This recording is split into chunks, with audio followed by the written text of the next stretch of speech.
Welcome back to a Book a Day podcast. And the book that I've got with me today is one of my all time favorite short story collection. It's called Men Without Women by Ernest Hemingway. Now, these are simple short stories mostly about men who are dealing with some kind of loss or loneliness or some kind of struggle is going on, especially when either the woman is not physically there or they have lost it, or in some cases, in particular, the story that I'll talk about today, the woman is there, but you can feel her absence, some kind of emotional neglect. It's a very interesting book, and I'm sure you're going to love it. The story that I've picked for this episode today is again one of my favorites. It's called Hills Like White Elephants. Once again, very simple story, nothing much happens, but you'll have to understand the details to see what's really going on underneath. What are the emotions that go underneath? And without much delay, let me now narrate the short story. It's called Hills Like White Elephants. So here we go. The hills across the valley of the Ebro were long and white. On this side, there was no shade and no trees, and the station was between two lines of rails in the sun. Close against the side of the station, there was the warm shadow of the building and a curtain made of strings of bamboo beads hung across the open door into the bar to keep out flies. The American and a girl with him sat at a table in the shade outside the building. It was very hot, and the express from Barcelona would come in 40 minutes. It stopped at this junction just for 2 minutes and went on to Madrid. "What should we drink?" the girl asked. She had taken off her hat and put it on the table. "It's pretty hot," the man said. "Let's drink beer." "Dos cervezas," the man said into the curtain. "Big ones?" a woman asked from the doorway. "Yes, 2 big ones." The woman brought 2 glasses of beer and 2 felt pads. She put the felt pads and the beer glasses on the table and looked at the man and the girl. The girl was looking off at the line of hills. They were white in the sun, and the country was brown and dry. "They look like white elephants," she said. "I've never seen one." The man drank his beer. "No, you wouldn't have," she said. "I might have," the man said. "Just because you say I wouldn't have doesn't prove anything." The girl looked at the bead curtain. "They've painted something on it," she said. "What does it say?" "Anís del Toro." It's a drink. "Could we try it?" The man called, "Listen," through the curtain. The woman came out from the bar. "4 reals. We want 2 anís del Toro." "With water?" "Do you want it with water?" "I don't know," the girl said. "Is it good with water?" "It's all right." "You want them with water?" asked the woman again. "Yes, with water." "It tastes like licorice," the girl said and put the glass down. That's the way with everything. Yes, said the girl, everything tastes of licorice, especially all the things you've waited so long, like like absinthe. Oh, cut it out, man said. You started it, the girl said. I was being amused, I was having a fine time. Well, then, let's try to have a fine time. All right, I was trying. I said the mountains look like white elephants. Wasn't that bright? That was bright. I wanted to try this new drink. That's all we do, isn't it? Look at things and try new drinks. I guess so. The girl looked across at the hills. They are lovely hills, she said. They don't really look like white elephants. I just meant the coloring of their skin through the trees. Should we have another drink? All right, she said. The warm wind blew the bead curtain against the table. The beer is nice and cool, the man said. It's lovely, the girl said. It's really an awfully simple operation, Jig, the man said. It's not really an operation at all. The girl looked at the ground the table legs rested on. I know you wouldn't mind it, Jig. It's really not anything. It's just to let the air in. The girl did not say anything. I'll go with you and I'll stay with you all the time. They just let the air in and then it's all perfectly natural. Then what will we do afterwards? She said. We'll be fine afterwards, just like we were before. What makes you think so? She said. That's the only thing that bothers us.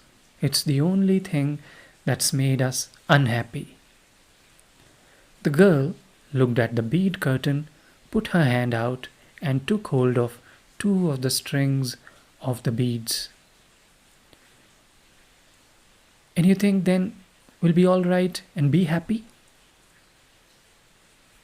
I know we will. You don't have to be afraid. I've known lots of people that have done it. So have I, said the girl, and afterwards they were all so happy. Well, the man said, if you don't want, you don't have to. I wouldn't have you do it if you didn't want to, but I know it's perfectly simple. And you really want to? The girl said. I think it's the best thing to do, but I don't want you to do it if you don't really want to do. And if I do it, the girl said, you'll be happy and things will be like they were and you will love me. I love you now, the man said. You know I love you. I know, but if I do it, then it'll be nice again if I say things are like white elephants and you will like it. I will love it. I love it now, but I just cannot think about it. You know how I get when I worry? If I do it, you won't ever worry? I won't worry about that because it's perfectly simple. Then I will do it because I don't care about me. What do you mean? I don't care about me. Well, I care about you. Oh, yes, but I don't care about me. And I will do it and then everything will be fine. I don't want you to do it if you feel that way. The girl stood up and walked to the end of the station.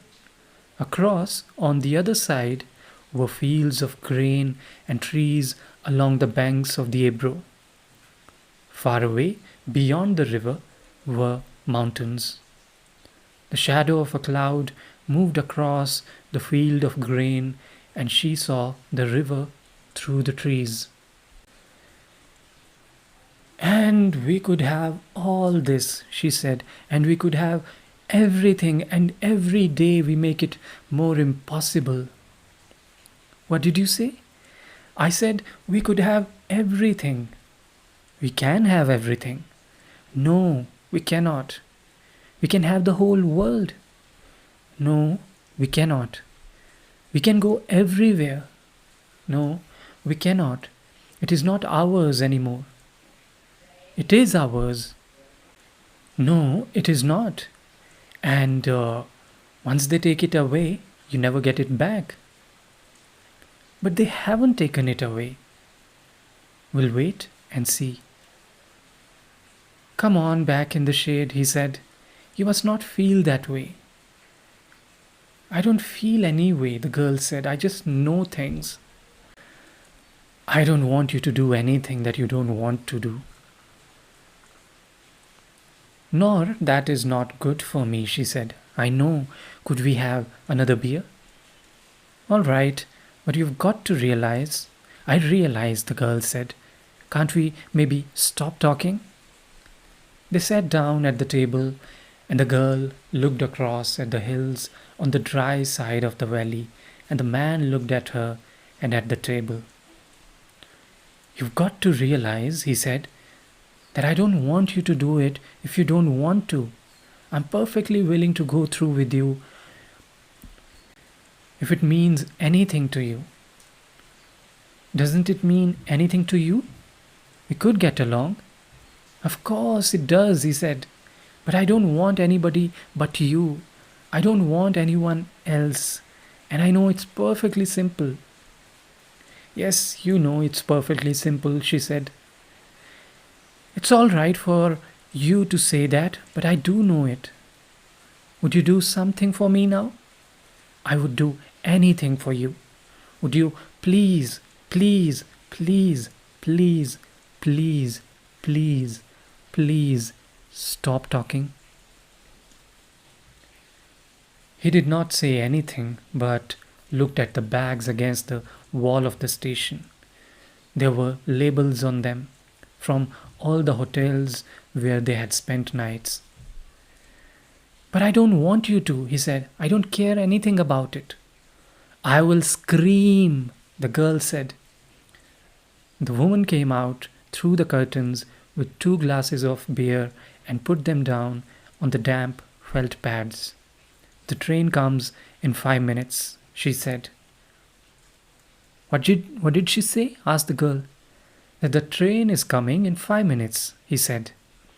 The girl smiled brightly at the woman to thank her.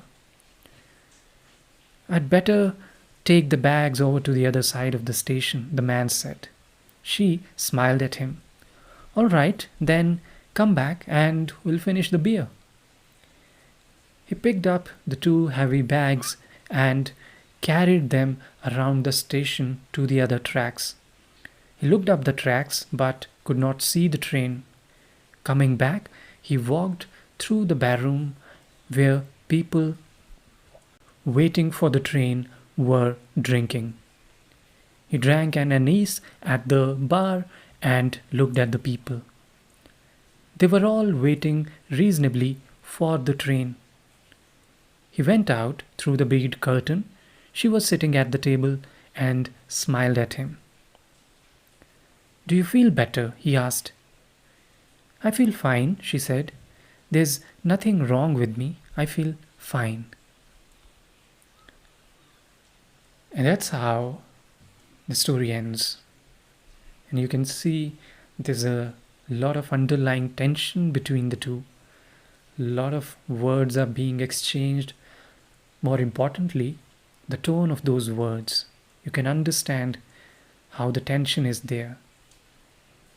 And through those silences, through those unspoken words, or in fact the spoken words, you can understand what's going on there. And that's what makes it one of my favorite stories because a lot is being said, but a lot is also left unsaid. So, with that, I'll take your leave. Thank you very much for listening. I will catch you the next time with more stories and more books. Thank you.